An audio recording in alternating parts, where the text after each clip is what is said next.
All right, we're going to talk about some international affairs and, of course, how it ties back to the United States.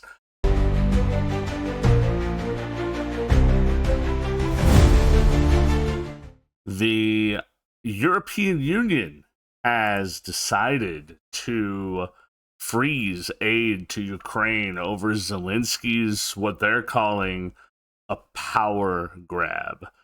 Billions are at risk here. President Zelensky of Ukraine, yes, the war between Ukraine and Russia is still going on for a variety of different reasons. And I'm going to give my opinion because, as you guys know, I'm unhinged and unfiltered. And you guys know also unedited because I don't do a lot of editing to what I say. You guys get what you get. This war is still happening because the Russian military is poorly run. Putin is a shit leader. And in a way, Zelensky, the Ukrainian president, wants the war to continue because as soon as it stops, he has to call for elections and he probably will lose power. So the longer it goes, the more he keeps power. That causes huge problems here. So now he has decided, to corrupt his own country's anti-corruption system. Okay? So because of this, the EU has paused tens of billions of dollars of promised aid. Okay? They've cut it off. Okay? Now, can they restart the tap on it? Of course they can, if Zelensky changes course. Okay? Now, I want to be very clear here. This is not just about European money. Okay, I wrote that in the blog. The blog just released. Now I'm recording the video. I'll include the link to the blog post.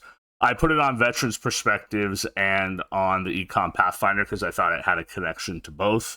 For those of you who don't know, I write two blogs. Okay, I'll link to both. Okay, this is about trust, democratic integrity. Ukraine, for years, has straddled both sides between democracy and not a democracy. And when you play when you play both sides, things like this are going to happen. Okay, and Zelensky is not the first leader to do this. Okay, I want to be clear here. I'm going to be critical of him, just like I'm critical of the West, just like I'm very critical of Vladimir Putin. Okay, he is not the first person to do this, and he won't be the last. Okay, but he is probably the most high profile, right? Because we live in the world of 24/7 media, social media.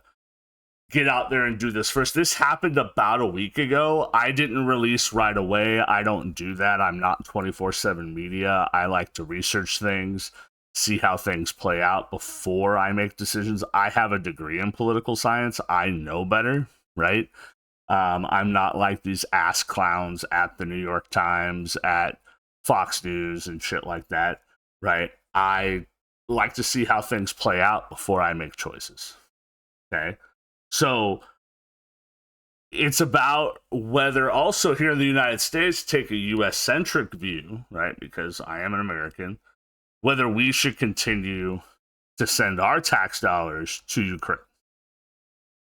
Okay, are we continuing to pour, or should we continue to pour that money into what more and more is looking like a centralized kleptocracy,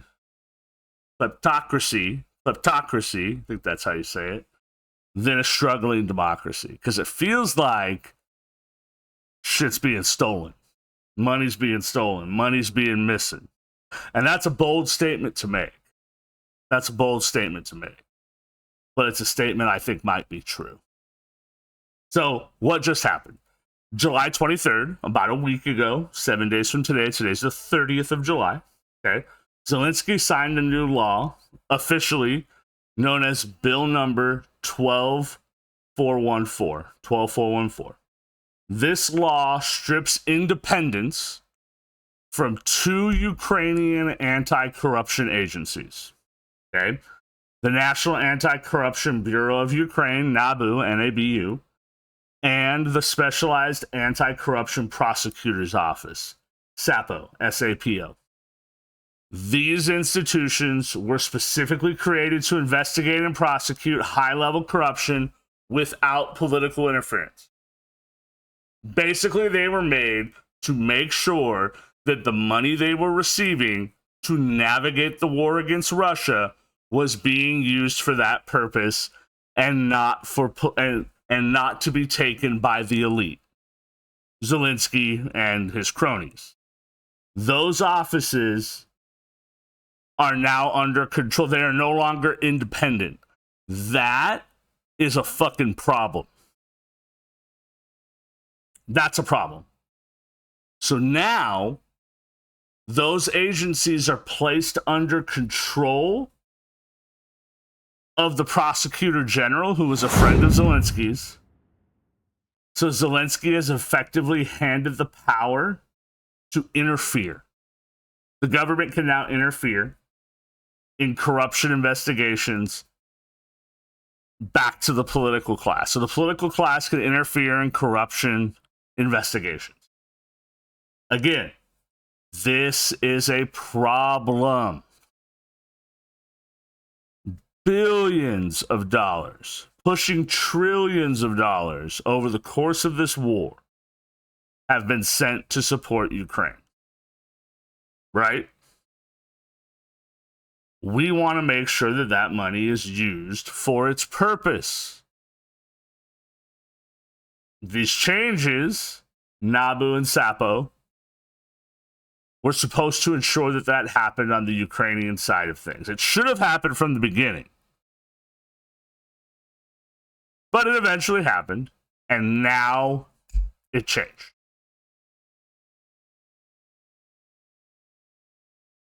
The very next day, the European announced it was freezing all macro financial and investment assistance to Ukraine. Aid. This includes money from the Ukraine facility, a 50 billion euro support plan, and the Extraordinary Revenue Acceleration, the ERA, program, which totals about 18 billion euros. So far, only part of the money has been delivered, so they cut off whatever was whatever was left over. So Ukraine received 3.7 billion euros out of the 12.5. Okay, under the ERA. Okay, I'm sorry, under Ukraine facility, and they got about 8 billion out of the 18 billion promised to the ERA. So the process had already started. They got some, then this bullshit happened, and the EU said, no, and they cut it off. Good for the EU, right? Who I'm very critical of. For those of you that know me and Europe have an interesting relationship. By the way, I'm getting this information. I cite my sources on the blog. A lot of my information comes from a news article in the Kiev Post, a Ukrainian newspaper. So you're welcome for that. You're welcome. So why this matters? I think you guys get it, but just to break it down, okay? Here's what's at risk now. As much as about 60 billion euros in financial aid could be frozen.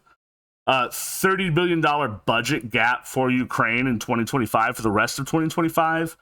Projected $46.3 billion deficit for 2026 for Ukraine, and the potential collapse of Ukraine's economy. And that's always a threat for Ukraine. They've threatened that during this entire war. Our economy is going to collapse if you don't give us money. We're fighting this war. We're trying to stop Russia from gaining a foothold more and more deeper into Europe. We're trying to stop the commies, right? The commies, even though they're not communist. Because they're not. Caused not by war, but by one political decision. This loss, this economic loss, was not caused by the war. This loss economically was caused because Zelensky refused to ensure that corruption was not focused on in his own country. This looks shady. It looks sketchy. And as they say, even in politics, where there's smoke, there's fire. Somebody's skimming off the top, and probably the middle, and probably the bottom. Because a lot of money is shuffling through Ukraine in a country that doesn't usually get a lot of money from foreign powers. So the European Union, again, I praise them, has made its stance clear. If Ukraine does not reverse course and restore independence to its anti-corruption agencies by July 31st, tomorrow, the money will stay frozen. Now, not permanently. Zelensky has submitted a new proposal. Magically, he's submitted a new proposal to correct the law, but there's no guarantee it will pass or be implemented in time. Right? Because it has to go through their political process too. Okay, so magically, he's like, whoa, just kidding. Just kidding. He's testing the waters. Him and his people are testing the waters. What could they get away with? The Russians used to do this during the Cold War. What can they get away with? So what does this mean for the United States? Again, I'm an American, U.S.-centric focus, right? Since 2022, the United States has provided more than $175 billion to Ukraine in military, economic, and humanitarian aid. That is more than we have spent rebuilding entire regions of our own country. And now the man we have been told is a heroic defender of democracy is gutting his own accountability systems. Zelensky's always presented himself as the opposite of Vladimir Putin. This action is very similar to Vladimir Putin. But when you give yourself control over the prosecutors who are supposed to investigate your governments, you are not fighting corruption, you are enabling it. Now, since I'm a veteran, I am veteran-centric too. Veterans should be asking tough questions right now. Why are we funding a government that is backsliding into authoritarian behavior, right?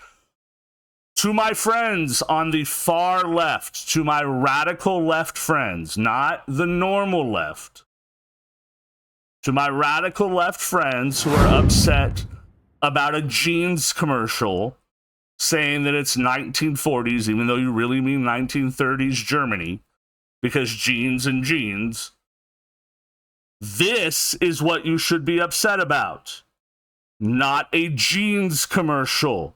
This is more authoritarian than a fucking jeans commercial. This is more fascist than a jeans commercial. This is government creating policy that is actually authoritarian. Nothing has pissed me off more, by the way. Nothing. Idiots. I'm sorry. I will not back down on that. Okay? Why are we writing blank checks to countries? Now, Trump has backed off of this, right? President Trump has backed off of this. While many of our fellow veterans struggle with homelessness, PTSD, and medical care delays, they're still cutting veterans' employment, although they've paused it, right? 30,000 cuts. Was supposed to be 80,000, now it's 30,000. Now they've paused that 30,000, but still cuts. If Ukraine wants to be treated like an ally, it needs to act like one. Let me say that again. If Ukraine wants to be treated like an ally, it needs to act like one. Period. Now, Ukraine is not part of NATO.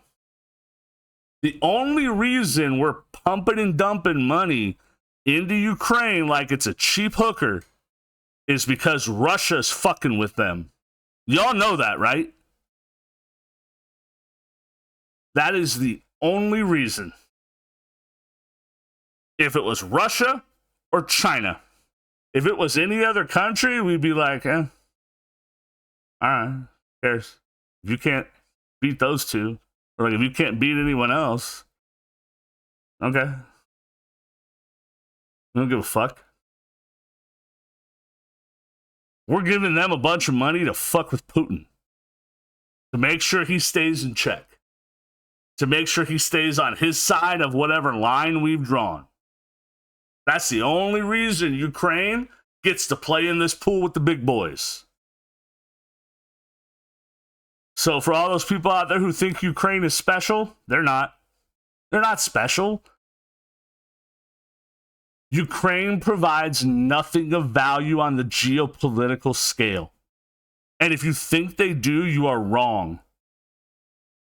Nothing of value. Taiwan is more relevant geopolitically than Ukraine. If you want to know more about that, you ask in the comments and I'll let you know. I'll let you know.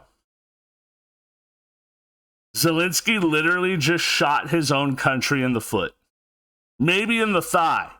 Now, did he hit the carotid artery? We'll find out. Did he seal his own country's fate? We'll find out.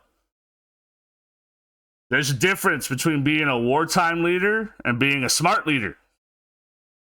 Zelensky just made a move that is either incredibly short-sighted or wildly arrogant. I think he tested the waters here. And he found out real quick that the EU is paying attention. Again, good for the EU. This is not a mistake. This was not a mistake. This is not an oversight. They knew exactly what they were doing. Okay, it's a calculated power grab. You do not weaken anti-corruption institutions by mistake unless you're planning to protect yourself or your allies from investigation. Imagine if Trump had done something like this in the United States. Fuck. The Democrats in Congress, man, they would have already had their pre-written articles of impeachment ready to go because that's all they do. Imagine if the left in Congress spent time actually creating laws to help improve the country instead of writing letters of impeachment or in articles of impeachment. Place might be all right. It's insane. To do something like this while still begging, and I use the term begging on purpose, for aid from the West is a slap in the face to every taxpayer, soldier, policymaker who believed in the cause of supporting Ukraine. This is not leadership. Zelensky, President Zelensky. This is political malpractice. You have acted like Putin now. Not just in action, but in attitude. You thought you were holier than thou. You thought you were bigger than the system that you are supposed to lead. And you're not. And you're not. So what now? What now? The United States needs to set hard conditions on all future aid to Ukraine. And here's what I think they should include. Full independence, zero conditions, full independence for the National Anti-Corruption Bureau, National Anti-Corruption Bureau, and the Specialized Anti-Corruption Prosecutor's Office. Full independence. Real-time spending, transparency, and reporting. No more quarterly shit. No more quarterly shit. Real time. Weekly. They have the means to do it. Mandatory third-party audits of all Ukrainian aid-related expenditures. Mandatory. If they want to play games with corruption investigations, now we show up with the accountants and say, start counting shit. We've seen what happens when mission creep, corruption, and blind spending mix. Okay? We saw it in Iraq. I was there. We saw it with Halliburton. I was there. We saw it in Afghanistan, again with Halliburton. I believe there was another one in Afghanistan. I didn't fight in Afghanistan. I didn't see that firsthand. It always ends the same way. Lives are lost. Billions vanish. And governments fall apart from the inside out. The United States cannot afford to ignore the red flags. We need to stop sending money without demanding results. This war's gone on too long. Zelensky might still be fighting Russian forces, but if he continues to undermine integrity and accountability at home, then he is no longer a reliable ally. And we know what Trump does to allies that are no longer reliable. You either fall in line or you're kicked to the curb. Ask NATO. NATO's now paying their fair share. The other NATO member countries are now paying their fair share for the first time in history. Wild, right? Wild. Just yesterday, the 29th, a report, and like the financial reports came in that the United States has the highest tariff income in the history of the United States. It's working.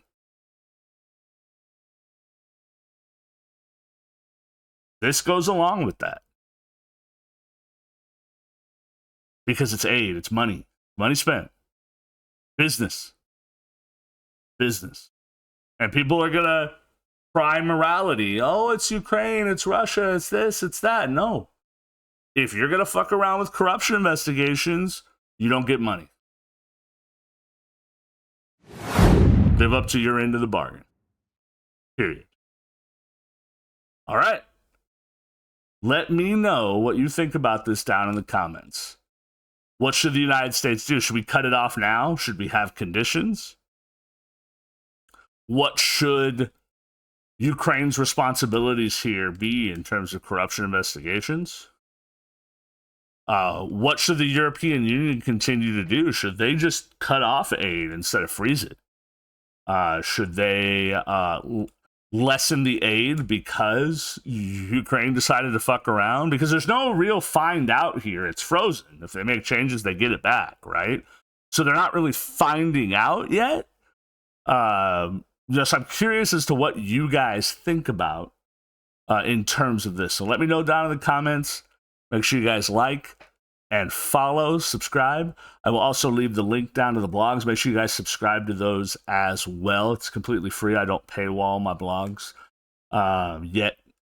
I'm sure I won't, but as of right now, they are free. So definitely make sure you guys do that. And I hope you guys have a great rest of your day. Thank you.